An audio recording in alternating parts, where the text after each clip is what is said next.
తప్పు చేస్తే ఇంకా చిన్నపిల్లాడువా అని, ఎక్కువగా మాట్లాడితే అప్పుడే పెద్దోడు అయిపోయావా అని మన పేరెంట్స్ కూడా కన్ఫ్యూజ్ అయ్యే ఫేసే ఈ ఇంటర్మీడియట్.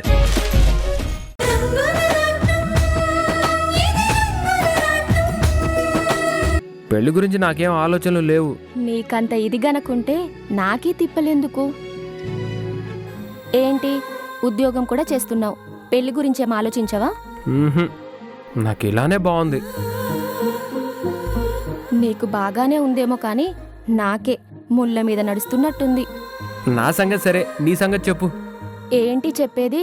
మా అయ్య నా కోసం బోలెడని సంబంధాలు చూస్తున్నాడు. పాపం మళ్ళీ తల్లి లేని పిల్ల. ఆ వీరయ్య బలవంతంగా ఆ పిల్లని ఎవరికో కట్టపెడితే శివాని ఇష్టపడ్డ దాని బతుకు నరకంలో మారుతుంది. అలా జరగకుండా ఎలాగైనా ఆపాలి. వెంటనే ఫోన్ చేసి ఈ విషయాన్ని మళ్ళీకి చెప్పేయాలి. అబ్బో, బోల్డన్ని సంబంధాలే అంటే అదేదో సినిమాలో రాజకుమారికి స్వయంవరం ఏర్పాటు చేసినట్టు నీ కాబోయేవాడిని నువ్వే వెతుక్కోవాలన్నమాట. ఏంటి నా పెళ్ళంటే నీకు ఆటలుగా ఉందా? లేదులే, చెప్పు చెప్పు. శివా,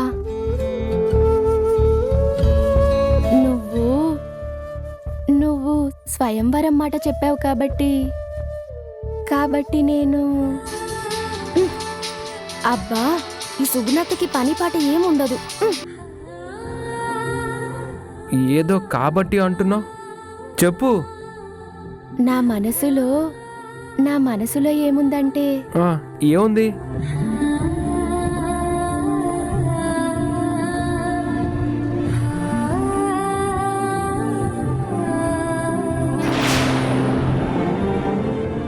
అదేంటంటే నాకు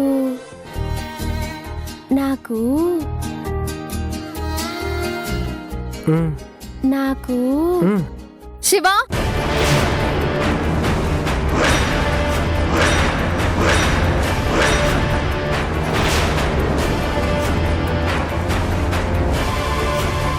అబ్బా, సరిగ్గా నా మనసులో మాటని చెప్పే టైంకే వచ్చింది, పానకంలో పుడకలాగా.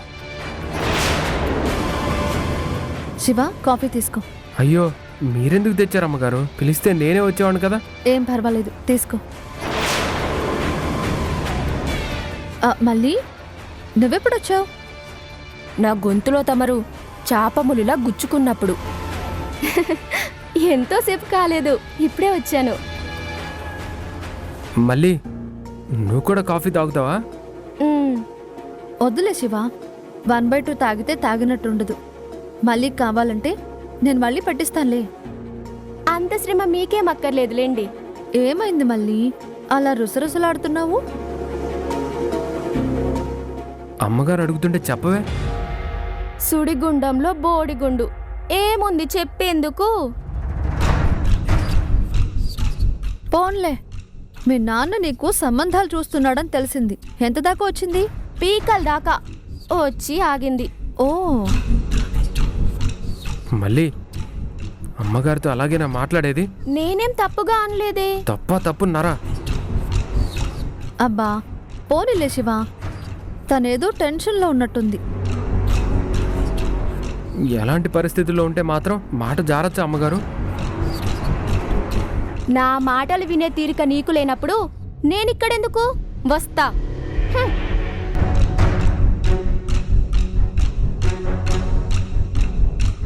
చూసారా, ఈ మల్లికి ఎప్పుడు ముక్కు మీద ఉంటుంది కోపం. ఆ కోపం నీ మీద కాదు, నా మీదే అని నాకు తెలుసులే. నువ్వు తాగు.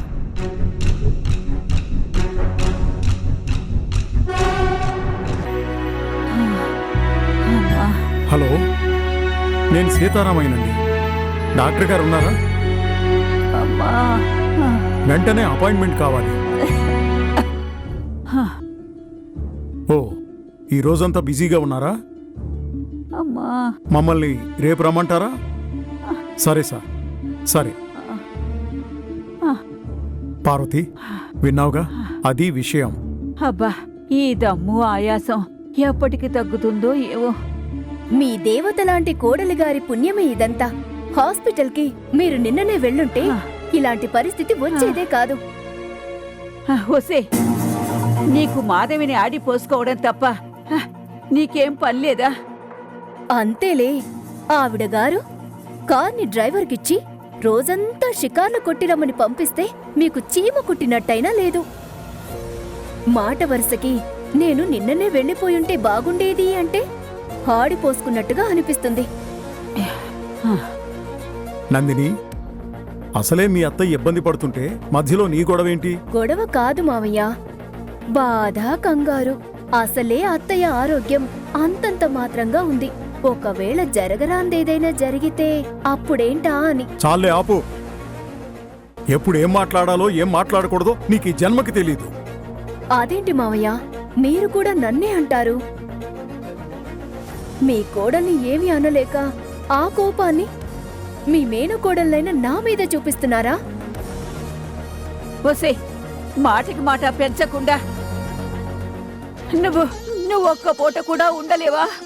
అది కాదత్తయ్య, మీ ఆరోగ్యం గురించి నా భయమంతా. సర్లే, డాక్టర్ గారు రేపు రమ్మన్నారట కదా, ఈ ఒక్క పూటలో ముంచుకుపోయేదేముంది? ఓకే ఓకే, మీ ఇద్దరికీ అంత ధైర్యం ఉంటే ఇట్స్ ఓకే అత్తయ్య. అక్క లేనప్పుడే అత్తయ్యకి ఏదైనా జరగాలి, అప్పుడుంటుంది మజా.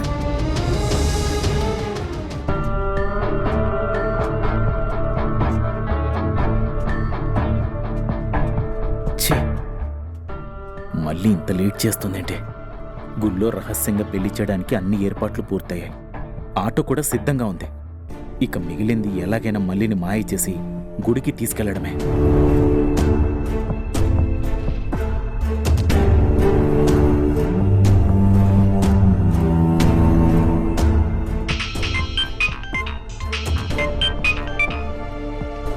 వీరయ్య, బయలుదేరారా? మళ్ళీ ఇంకా తయారవుతుంది. ఇంకాసేపట్లో ఇద్దరం బయలుదేరతాం. జాగ్రత్త. అసలే ఈ కాలం ఆడపిల్లల్ని నమ్మడానికి లేదు.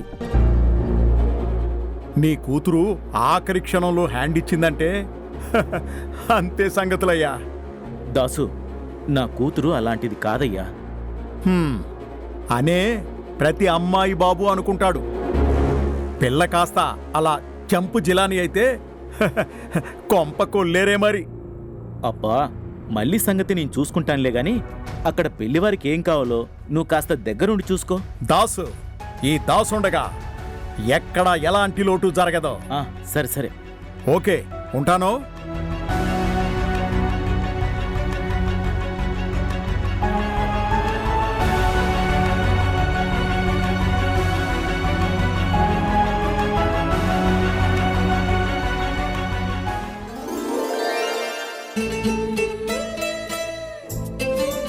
నా తల్లి, పెళ్లి కూతుర్లా కలకలలాడుతున్నావే.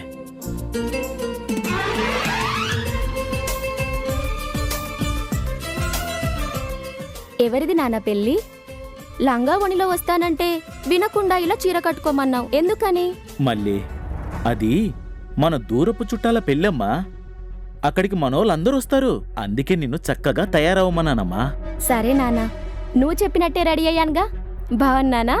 నా బంగారు తల్లి, బంగారు బొమ్మలా ఉన్నావమ్మా. నానా, మనం పెళ్లికి వెళ్ళి వెంటనే వచ్చేస్తామా, లేక రేపటిదాకా అక్కడే ఉండాలా? పొరుగురిలో పెళ్లి కదమ్మా, పైగా దగ్గరోళ్ళం. ఇలా వెళ్ళి అలా వస్తే ఏం బాగుంటుంది? రేపటి దాకా ఉంటే వాళ్ళు కూడా సంతోషిస్తారు. అలాగే నాన్న. సరే పదమ్మా.